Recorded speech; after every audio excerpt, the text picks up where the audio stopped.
26 мина жители на Кочани, редовни студенти на државните универзитети во Република Македонија, ќе бидат корисници на стипендија на општина Кочани за студиската 2016-2017 година.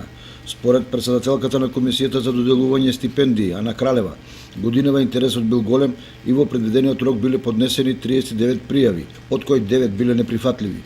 Со одлука на градоначалникот, а според правилникот за доделување стипендии од ранг листата од 30 кандидати, стипендии ќе добијат 26 студенти. Според критериумите за добивање стипендија, успехот носеше најмногу 70 бода, материјалниот статус до 20 бода, а 5 бода имаат децата на самохрани родители. Приоритет има и децата кои до полнолетството престојувале во домови за згрижување во Република Македонија.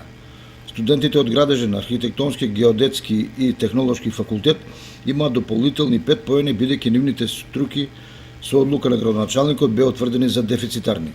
Стипендистите на општина Кочани ќе добиваат по 2500 денари во текот на 9 месеци од таковната студиска година. Првпат општина Кочани додели стипендии во 2009-2010 година, а со годинашниве се доделени вкупно 197 стипендии.